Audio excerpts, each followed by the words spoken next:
यदि आपकी कुंडली कन्या लग्न की है और आपके लग्नेश जो कि बुध बनते हैं दशम भाव में बैठे हुए हैं, बेशक कमजोर अवस्था में बैठे हुए हैं, बेशक पीड़ित अवस्था में बैठे हुए हैं, यदि आप मेरी इस बात पर विश्वास करें और अपने ऊपर काम करें तो एक बात निश्चित है।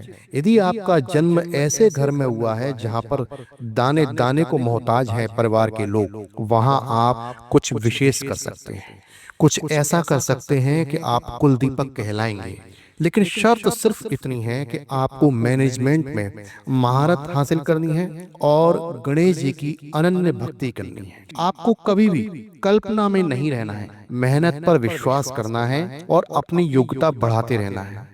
और योग्यता भी कौन सी वाली, जिसको हम मैनेजमेंट कहते हैं। आप चार जनों से कैसे काम ले सकते हैं बेहतर तरीके से, कैसे कम्युनिटी को डील कर सकते हैं, इस बात पर आपको काम करना चाहिए। आप ज्यादा से ज्यादा सफलता प्राप्त करेंगे।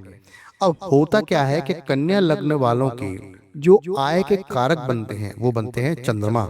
और जहां पर चंद्रमा बन जाते हैं आय के कारक, वहां पर स्थिति ये होती है कि आमदनी एक सी नहीं होती है। आमदनी घटती है और बढ़ती है, क्योंकि चंद्रमा एक महीने में बिल्कुल अमावस के हो जाते हैं और एक बार पूर्णिमा के हो जाते हैं।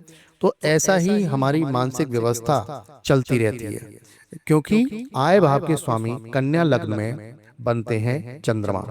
तो आपको ध्यान क्या रखना है, अपनी मानसिक मजबूती बना के रखनी है, अपनी योग्यता बनाकर रखनी है, अपने ऊपर भरोसा करना है, अपने दोस्तों के ऊपर सावधानी से नजर रखनी है कि आप किनको दोस्त बना रहे हैं, और अपने से ज्यादा योग्यता वाले लोगों को आपको दोस्त बनाना है। अपनी योजनाएं गुप्त रखनी है, सबसे डिस्कस नहीं करनी है, क्योंकि जो आपकी योजनाएं हैं वो जब आप डिस्कस कर देते हैं तो आपका जो आसपास का माहौल है वो उसकी हवा निकालने में लग जाता है। कन्या लग्न वाले आसानी से किसी के ऊपर भी विश्वास कर लेते हैं और फिर धोखे का शिकार हो जाते हैं। तो आपको ध्यान का रखना है, आपको अपनी योजनाएं गुप्त रखनी है, अपने ऊपर ज्यादा से ज्यादा भरोसा रखना है और ये विश्वास रखना है कि आप जीवन में कुछ बेहतर करने आए हो। संकट आएंगे, परेशानियां आएंगी, लेकिन आप कामयाब हो जाओगे यदि आप अपना विश्वास अपने ऊपर बना के रखोगे। आप इस चैनल को सब्सक्राइब कर दें और इस वीडियो को शेयर जरूर करें। जब आप इस चैनल को सब्सक्राइब करेंगे और 1000 से ज्यादा सब्सक्राइबर हो जाएंगे तो इस चैनल पर प्रारंभ होगा मुफ्त कुंडली विश्लेषण का कार्यक्रम।